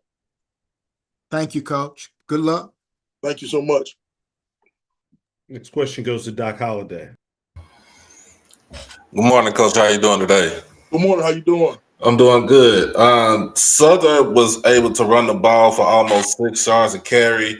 As far as defensive wise, what are you trying to do to improve, make sure like gap integrity and pretty much contain it? Exactly what you said, man. We got to fix the gaps. If we got a gap problem, we got to go figure out which gap it is, and we got to make sure our guys are fitting in the proper place. So that's the big emphasis, man. We talking about gap control, who has which gap, and it's not something that we just started, something that we've been doing since day one. We have to remain gap sound in everything that we do throughout the week, throughout the day, throughout the game. Every play matters. So that's the big emphasis, man. Let's continue to find the gaps. Spill when you're supposed to spill, step slant when you're supposed to step slant. Get your hands on somebody and shuck them off of you and go make the tackle. My second question is Kobe Cavill with the 72-yard catch and score for the touchdown that put y'all up 21-10. Give us a insight about Kobe and what he brings and provides to the team. He is lightning in a bottle, man. He was here with us last year, man, and we couldn't. He was banged up a little bit, so man, we figured out how to maintain him, how to get him on the field. So man, getting him in the field and getting him situations where he's successful are great for us. We put some things together for him. We give him some packages at times, but for the most part, he's a every down player for us. We just want to get him in the game. When he's in the game, we're looking to make plays, not necessarily just to get him the ball, but to use him and use his skill set, his speed, his agility, his quickness to get him the ball and to get people to note on him and now get the ball to someone else. Appreciate you, Coach. No problem. Thank you.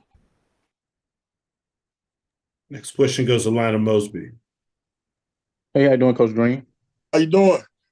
Doing good, doing good. I was going to ask, this game, I think we ran the ball 54 times, but I was able to average 2 yards per carry. I wanted to ask, what was the issue that you guys saw there up front? And also, I know early on, we saw the freshman Bingman get a couple carries. He seemed really effective, but we didn't see him later on in the game. What was the kind of decision behind that, personnel-wise? First, man, whenever you running the football, man, you get your ups, you get your downs, of course. So we ran the ball 54 times. We actually were able to gain 175 yards. But the situation is we took some sacks. Partially O-line, partially quarterback, partially receiver, whoever it may have been, take the sacks. And that take your total down to 109. Now it looks like you only rushed for 109 yards. In actuality, you rushed for 175. So we were able to put some good stuff on film and do some good things in the run game. So we just have to nullify those sacks, man. Make sure that we're protecting the quarterback, make sure he's protecting himself and getting rid of the ball when he needs to get rid of the ball, and no negative yardage plays. Also, the Chase Bingman, man, he was in there, had some great runs. I'm with you. He made some great runs. So now he's still a freshman, so he's still learning the offense. So we don't want to throw him out there to the wolves and now he loses his confidence. So we got him in there. We're going to get him some more reps. We're going to keep ramping him up as the season goes on to bring him along and help that backfield. We got a stable of running backs we think are really good. So we want to continue to bring him along. And he was actually in the game late in the game, and it was some throwing situations. So he was unable to carry it, and there was some different reads we had on some different stuff. But to get him into the game is going to be a great emphasis going forward. Gotcha. And then I was going to ask too as well. I know it seemed like Southern was kind of sending some linebackers there, and it kind of seemed like there was maybe some miscommunication, maybe quarterback, running back as far as the blitz pickup and things there. What was some of the issues maybe you guys saw, and how can those issues be fixed moving forward? I don't know how many true issues we had. I think it was maybe one time we got mixed up on a protection and we sent it one way and maybe the back heard a different call. But for the most part, we were on par most of the night. It was one hit that he took, I think on probably the big play that was supposed to happen to Chris Herron down the left sideline, down the southern sideline. That probably been the biggest one. But for the most part, man, we were on par with that, man. Just got to continue to bang that rock. We knew that they were a heavy, almost 60% blitz team early downs. So we just got to make sure to walk through practice, through all those different things that everybody's on the same page with protection. Thanks so much, Coach Green. Thank you. Last question goes to Kendrick Marshall. Yeah, Coach. I'm curious. Near the end of regulation, you guys had the ball before overtime. You end up settling for a long field goal. even though you had one timeout left that you used to stop the clock with 1 second left. Was the thinking there to try for the long field goal, or could you guys have run like one more play to get maybe a little bit closer than that? Well, the clock was running down, and you risk the opportunity to run the play, and something happening, you may get the negative yardage play. We had got it to the point where we wanted to. We were being decisive on what needed to happen, and our field goal kick was ready.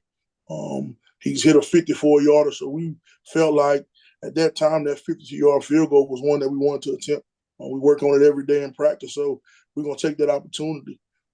As far as the time, hey, if you continue to run plays, man, you never know what may happen. Let the clock run down, call the timeout. We knew that they were going to try to ice our kicker, of course, so we went out there to kick the field goal.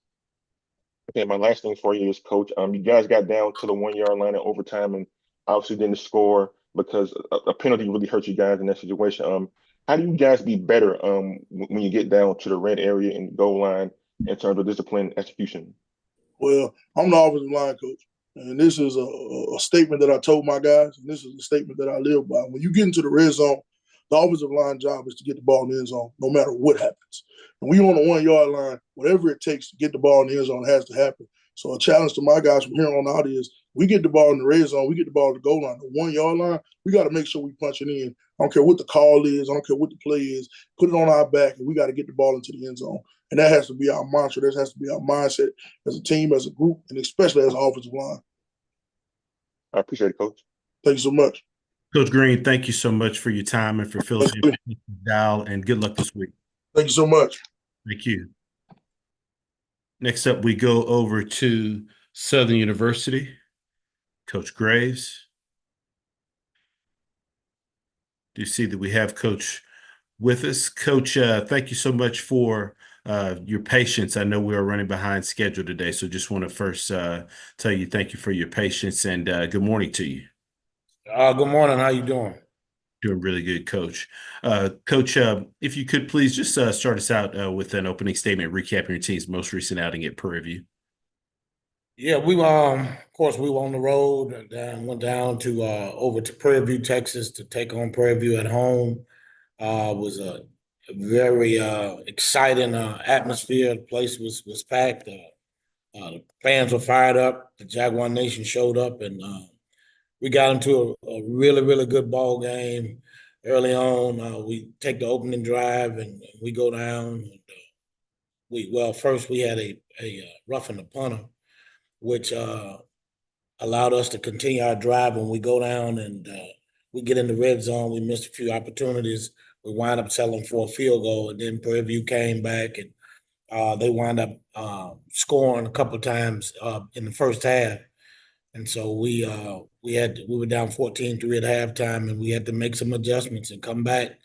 And we were fortunate that the team stayed together, played together, and allowed us to come out victorious. Thank you so much for those opening comments, Coach. First question goes to Jim Klein-Peter. Yeah, Coach, I know Xavier T-Set didn't dress out, and I'm just curious, with an open date, what is the outlook for him going forward? Do you think will he be able to practice this week? Will you think he'll be available for the next game? And how is Noah's performance affecting the quarterback situation now? Well, that's up to our sports medicine and our doctors to dictate how T-Set is progressing with his rehab and things of that nature. I know he's itching to get out. He's made tremendous progress. He went from crutches to a walking boot, really in a little to no time. So we'll see how it goes this week. So I'm not absolutely sure how long he'll be out. It'll just depend on how well he heals and progresses, and we'll go from there. Could you also talk a little bit about Jalen Brown? Because as long as T-Set's not available, I guess he moves up to the number 2 spot. Have y'all been able to get him good reps in practice, and how has he looked? Jalen Woods? I'm sorry, Jalen Woods. Jalen Woods is a good young quarterback who's the number 2 guy right now. He's been getting his reps, and we had a chance to put him in a little bit on Saturday night I think it's like anything else. With experience, you can only get better. So he's getting his reps. He's a sharp young man. He comes from a good program, and he'll get better as the days and the weeks go by. So we're looking forward to continue to watch his maturation during this process. How many snaps did he get? I think he played. I'm not sure. I think he played a series or two. Okay. All right. Thank you. Next question goes to Perry Daniels. Congratulations, Coach. Big victory. Thank you. Thank you. Coach, let's talk about the resiliency of your team. Once again, slow start, but you all played to the end and extra time even. Talk about the resiliency of your team.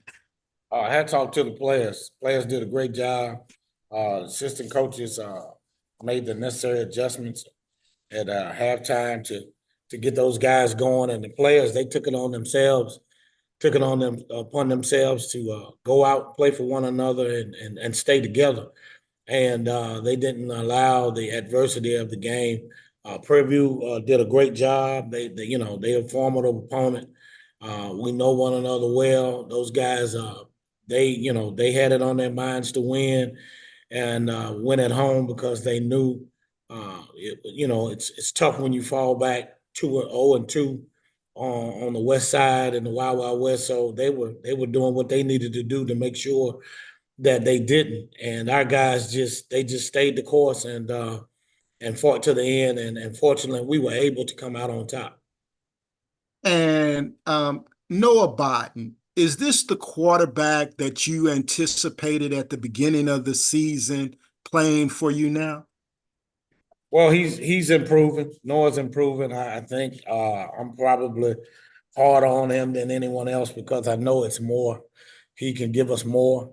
And, we're going to continue to work with him and continue to help him and help him during the process of he's going through. And he's getting more comfortable. He's getting better every day. And so we just got to continue to keep pushing him. But as you can see, when he's in the zone or when he's focused and locked in on what he's doing, he's pretty doggone good. So we want to continue to just keep, fixing the things that are not so good and really encouraging him and pushing him to do those things he does well. Thank you, Coach. You're welcome. Next question goes to Doc Holliday. Morning, Coach. How you doing today? Good morning, Doc. How are you? I'm doing good. Tell us about your defensive line. As far as the defense overall, got 7 sacks on Prairie View on Saturday, and give us a good glimpse about Sakel Givens and what he did in this game to kind of cause chaos and confusion. Well, the defensive line is it's an experienced line, and those guys play hard, play well. They get after it. Kelby did. Kelby's he's 100 miles an hour, and he wants to do everything right all the time. Sometimes people are going to try to double and sometimes triple team him, and what that does is create one-on-one opportunities for other guys. And so those guys, when they get an opportunity, they're taking advantage of it. And Darius Harry and Davin Cotton and Willie Miles and those guys, they're doing and Jelani Davis, those guys are doing a really, really good job of defeating the one-on-ones and getting after it. Appreciate you, Coach. Thank you. Next question goes to Jim Kleinpeter. Yeah, Coach. I wanted to ask you about Horatio Johnson also. Do you expect him back soon? Hopefully we'll have him back this week. He tried to go, and unfortunately he wasn't able to go. But I think he will be back this week. We'll definitely have him back next week before our home game against Nichols. All right. Thank you. You're welcome.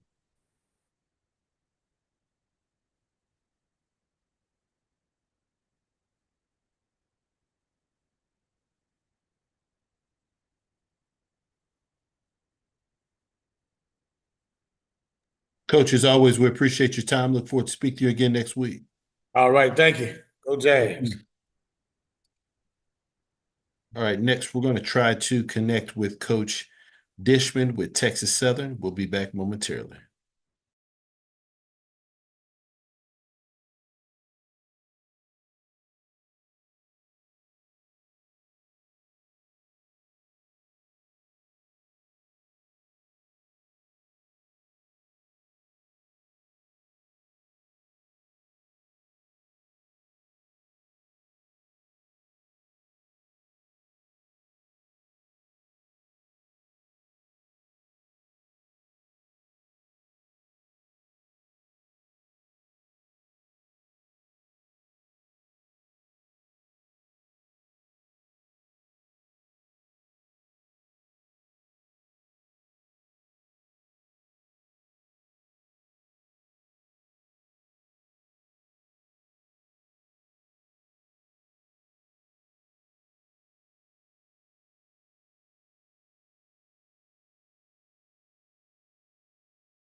All right, we are working to connect with Coach Dishman with Texas Southern. We do apologize for the delay. We'll be back as soon as we're able to get him connected. Thank you for your patience.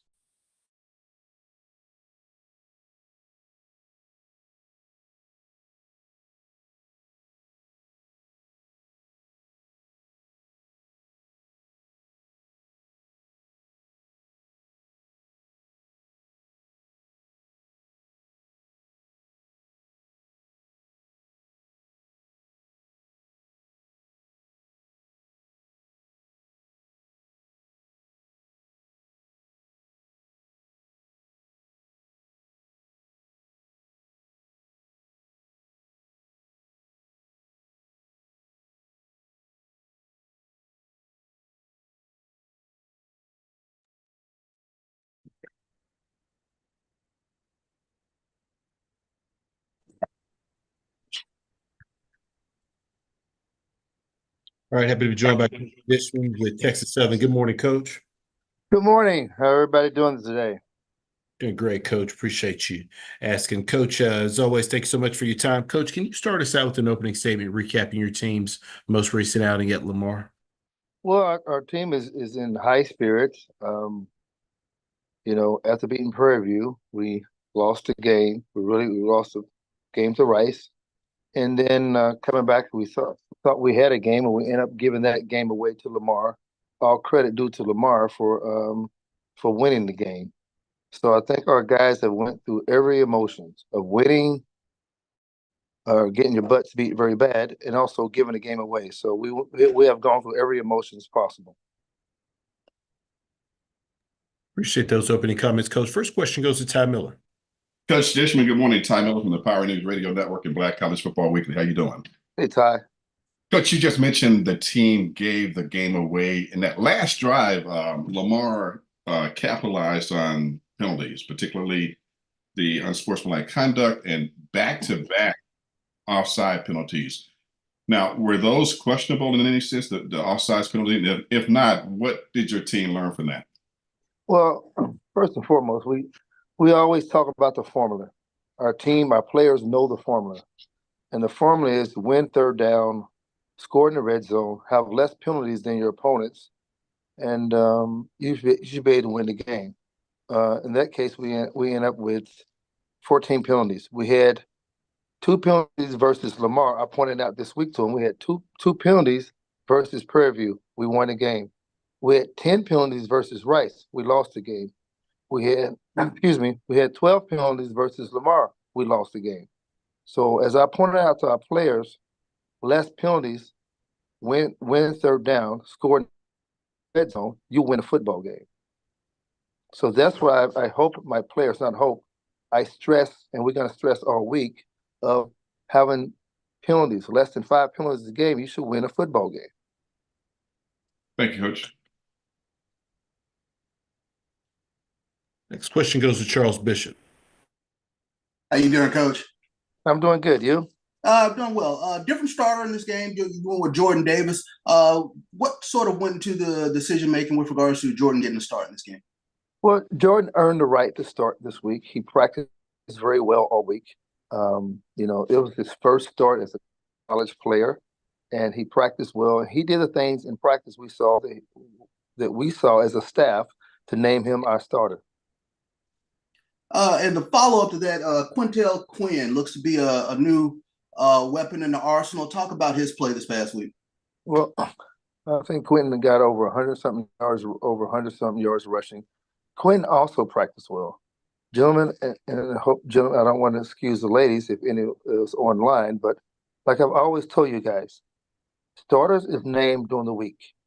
If you practice well during the week, you will have an opportunity to start on that Saturday.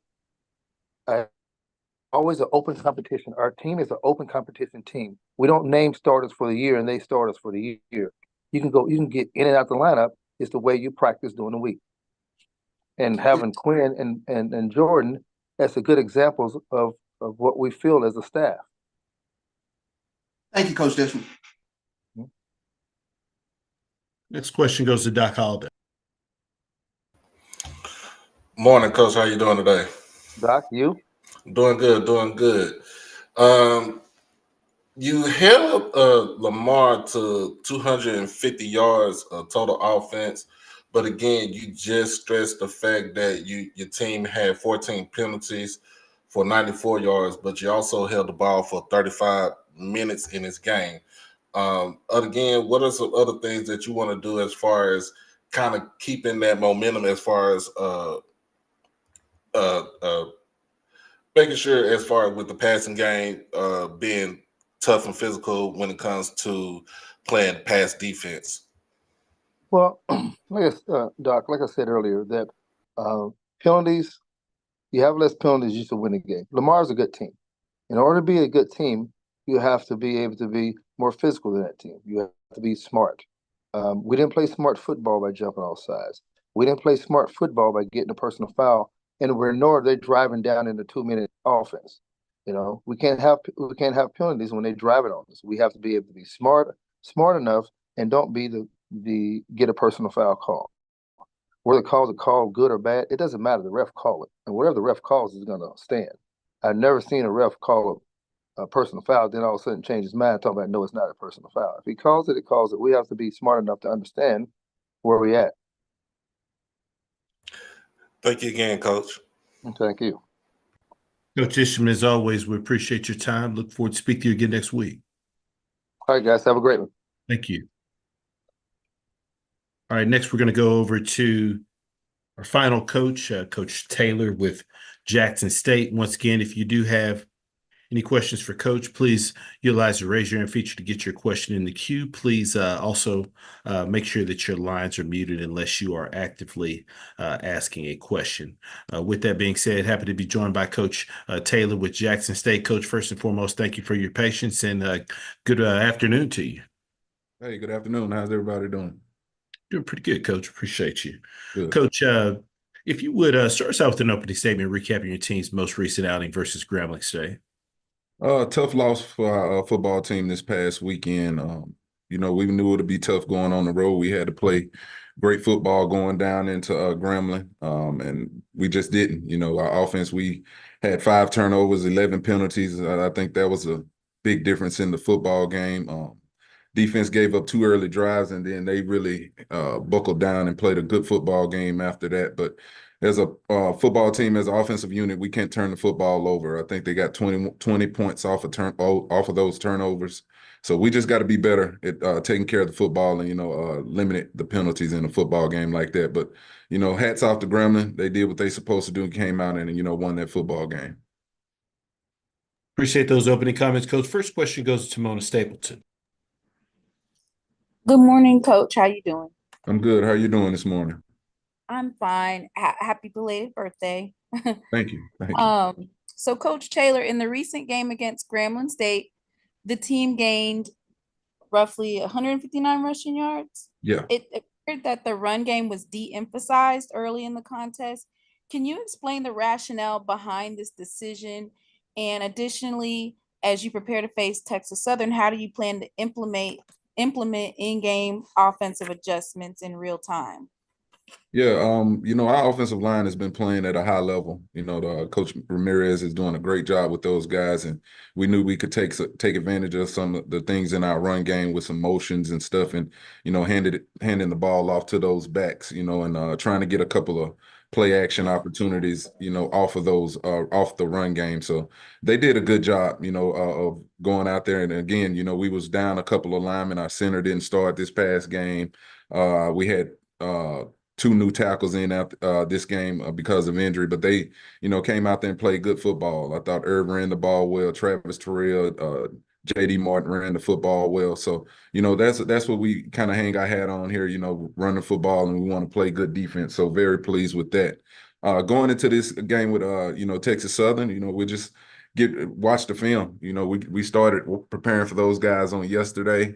We'll get in there, finish up the game plan today, get out there and practice. But, you know, any adjustments need to be made, anything different they give us, you know, we'll look at those iPads and, you know, make the adjustments and get ready for the football game on Saturday in Houston. Thank you, Coach. And as a follow-up question, do you envision solidifying one quarterback as the starter, or do you believe that the current system still has a potential to succeed with more adjustments? I do. I kind of like what they're, you know, the way things are going right now. Both are playing pretty good. They didn't have their best game this past weekend. Would like for Cam to stay upright in the game. You know, he's had 3 starts, 3 opportunities to start.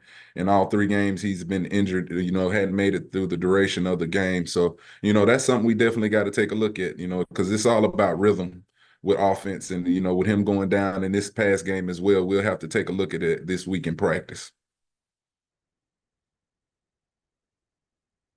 Thank you, Coach. No problem. Thank you. Next question goes to Doc Holliday. Good afternoon, Coach. How you doing today? I'm good, Doc. How you doing? I'm doing good. Happy belated birthday to you also. Thank you. Appreciate it. You got the 5 turnovers, 3 fumbles, and the 2 interceptions. One of the interceptions where he kind of threw from the far right hash of the field, and the cornerback was opportunistic. What was the things that you told, as far as you told quarterbacks going on to the next possession? Mm-hmm. What did you let them know that they need to do and what they not need to do? Yeah, you know, looking at Cam's interception first before the half, I think it was like 1:40, 1:50 on the clock. You know, we're down by 1 point. You know, just trying to get in position to get a potential field goal. You and your 2-minute offense right there. Had a play call for him that he was supposed to work the short side of the field on a curl route. He chose to work to the boundary. And, you know, you just make your corrections off of it. You know, he made a mistake. It was a great job by the defender from Grambling jumping on the route and, you know, making that play and turning the football over. But you try to stay positive with these guys. And, you know, it was early in the football game, a lot of football to play in that situation. The one Jacobian had, same deal. You know, we had designed something for the tight end to pop open. Tight end's running wide open down the seam. He just drops the snap. And instead of trying to cover it up, he tried to pick it up and still try to make something happen. But those kinds of things happen in the football game, and we got to get it cleaned up this week in order to be successful because, we was right there in that football game. We just can't give them 20 points off turnovers and put our defense into that situation. Statistically, we did a great job, over 400 yards, threw for over 200, well over 200 yards. But anytime you got turnovers and penalties in the football game now, you're finding ways to lose a football game like that. But to answer your question, you just try to stay positive and talk to those guys about making the next play because they hard on themselves. They want to get it right. They know what I expect of them. So you just stay positive with them, as a coach and try to get them on to the next play. And my follow-up question, we had a drive where on defense, we was on defense. Grambling was trying to drive the ball. We had them on third down, but then we ended up with a personal foul rough for the passer penalty on Lacey. Yeah. What are some things you want to try to do to clean up as far as the mental aspect of the game with the penalties, kind of limit the penalties because, like I said, you can't win a football game when you have 11 penalties for 111 yards. Yeah, and that's what I told Lace in that situation. We got him backed up. You're playing the game hard, but no reason to go, hit the quarterback late. And it's the same deal as you was talking about the quarterbacks. You just have to shake it off because the players, you don't want them to getting too down on themselves. They're trying to play hard, do things the right way. He just got caught in the moment. We've been talking about it. We want to get to the quarterback. He's been playing good football all year. First time ever getting in a situation like that. He had a great game last weekend against Southern with the interception and everything, but he was just playing hard and, just got caught up in the moment and made a bad decision right there. Appreciate you, Coach. All right. Thanks, Doc. Next question goes to Ty Miller. Hey, Coach Taylor, good morning to you. How you doing? I'm good. How are you doing this morning? I'm good. Coach, one of the stats that we don't talk about a whole lot because sometimes coaches say it doesn't matter is time of possession. However, Texas Southern has been controlling the clock at almost a 10-minute advantage point on their opponents this season. So how key will it be for your team to even that out, if not control the clock yourself, and also to get off the field on third downs? Well, you look at a Texas Southern team, they're running the football well. Anytime you can run the football well, you're able to control those minutes in a football game, so that's something that we got to really emphasize with our defenses, to come out and stop the run and flip vice versa that, when we were running the football well, we're able to, control the football game, control that time of possession. So, those are things that we're addressing. We see that they have been, winning with the time of possessions, doing a good job over there, Coach Dishman with that football team. So we got to be ready to play and like I said, offensively run the football well, lean on those big guys up front and, being able to control the line of scrimmage with our defensive line against his offensive unit. Thank you, Coach. Thank you. This question goes to Charles Bishop. Hey, how you doing, Coach? What's up, Chuck? Hey, a quick question. I want to follow up on something that you had already touched on with regards to the style of play from Cameron. 3 games, and he'd been nicked up or dinged in 3 of those games. How do you go about the process of, kind of altering his style of play to sort of keep him upright? Great question. I mean, we've been trying to teach him to just slide. That's the thing we've been emphasizing to him, to just get down in those situations when you're taking off with the football. It's something we've been stressing to him at practice to, you got to protect yourself, Chuck, because these guys, these defenders, they look forward to these quarterbacks taking off. So it's just something we got to continue to emphasize with him. He's been, going to treatment, doing the things the right way, but he has to figure it out too, as well as, just trying to get through those full 4 quarters of football for us and, staying on the football field and keeping that rhythm going. Sure thing. Really quick follow-up. Large fan base of Jackson State fans out here in Dallas and Houston. How important will their support be for Jackson State this upcoming weekend? It's huge. It's huge. These kids feel that support. They did a good job coming down to Grambling this past weekend. We know they're going to be there, but we putting it on our shoulders too to come back and rebound off a tough loss this past weekend. So we want them to be there. And we know they're going to show up. So we're looking forward to getting on that plane and coming down to Houston this weekend and playing against Texas Southern. Sure thing. Appreciate it, Coach, and happy birthday, bro. All right. Appreciate it, Chuck. Thank you. Mm-hmm. Right. Last question goes to Ty Miller. Coach Taylor, again, another question, following up on something that Coach Dishman talked about. How difficult are the Tigers to prepare for Texas Southern when he has a philosophy of the guys who practice the best will be the ones who play, which means you may not necessarily see the guys who are normal starters. I thought that was well said by Coach. I got the tail end of that, but that's what as coaches, that's kind of how we go about this thing, because he said it, we're in practices all week. And, we're evaluating these players, putting a lot of hours in, trying to get the best guys on the field. So I thought it was well said. And it goes back to a question I had earlier. It goes back, you just have to make those adjustments during the game when you expecting a certain player and then you get another, athlete on the field. You just have to make those adjustments. But I thought it was well said by Coach Dishman. You evaluate your players all week to week, because, you got some guys might not be performing as well as they was last week, and this guy steps up this week. So you're going to get the best players on the football field in order to win games. Thank you, Coach. Thank you. Coach Taylor, as always, we appreciate your time. Look forward to speaking to you again next week. All right. Thank you, guys. Appreciate it. Appreciate it. This concludes our SWAC Football Head Coaches Media Session for Monday, September 23rd. Just a reminder, all of these sessions are archived on the SWAC Digital Network. Thanks so much for participating. Have a great day. Thanks, Chuck. Thanks, Andrew. Yes, sir. Thank you.